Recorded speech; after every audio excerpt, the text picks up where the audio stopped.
Depuis plus d'une décennie, le football togolais vit dans l'ombre de ses propres souvenirs. Ceux d'une époque où les éperviers savaient faire trembler leurs adversaires, où les stades vibraient aux couleurs jaune, vert et rouge, et où le Togo se qualifiait pour les grandes compétitions africaines, et même pour une Coupe du Monde en 2006, un exploit qui reste encore gravé dans la mémoire collective. Mais ces instants de gloire semblent aujourd'hui bien lointains. Depuis plusieurs années, l'équipe nationale n'a plus réussi à décrocher une qualification pour la Coupe d'Afrique des Nations. Les campagnes éliminatoires se succèdent, mais elles laissent derrière elles le même goût amer de déception et de regret.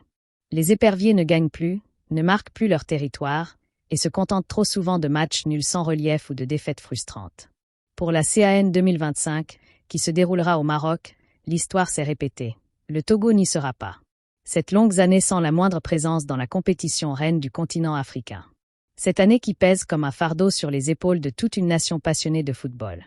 Ce constat est d'autant plus amer que le peuple togolais continue d'aimer profondément son équipe. Les supporters se déplacent, encouragent, espèrent toujours un sursaut. Mais les résultats n'arrivent pas.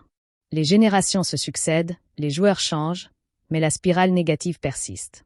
On aurait pu croire à une relance avec l'arrivée de nouveaux talents et le travail du coach portugais Paulo Duarte. Mais après plusieurs échecs, celui-ci a fini par jeter l'éponge en 2024, démissionnant et laissant l'équipe dans une instabilité qui dure depuis trop longtemps.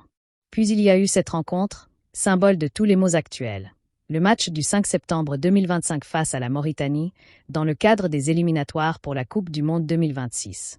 Beaucoup espéraient que ce duel soit celui d'un réveil, d'un électrochoc. Mais il n'en a rien été.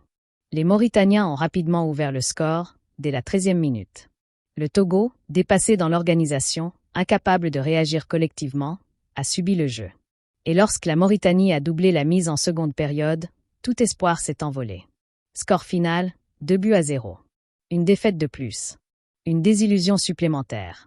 Et surtout, une quasi-certitude, les éperviers ne verront pas la Coupe du Monde 2026. Cette spirale de défaites traduit un mal beaucoup plus profond. Ce n'est pas seulement un problème d'un match, ni même d'une campagne de qualification. C'est le reflet d'un football en crise. Le Togo souffre d'un manque criant de structures solides pour former la relève. Les jeunes talents existent, mais ils peinent avec leur faute d'encadrement adapté.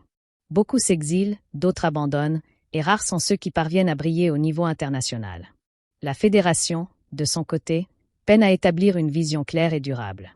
Les changements fréquents d'entraîneurs n'arrangent rien. Chaque nouveau sélectionneur arrive avec ses idées, ses méthodes, mais sans le temps nécessaire pour construire un vrai projet. Le résultat est sans appel, une équipe sans identité, sans continuité, et sans véritable âme collective. Une équipe qui se cherche, qui tente parfois d'exister, mais qui s'éteint trop vite face à des adversaires mieux organisés et plus déterminés.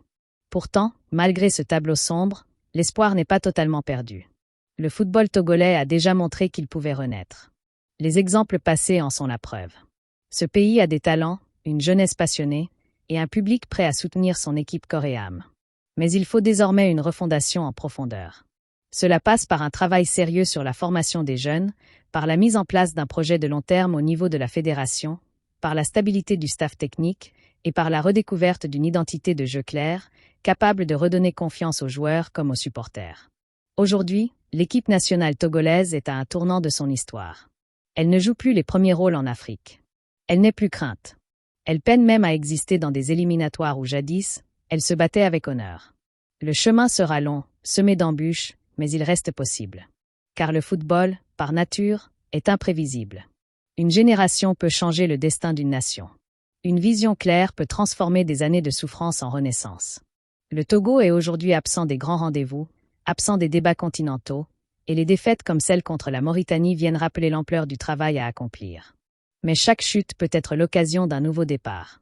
Et c'est ce que tout un peuple attend, que les éperviers déploient à nouveau leurs ailes, qu'ils retrouvent la force de voler haut, et qu'ils redonnent au football togolais la place qu'il mérite sur la scène africaine.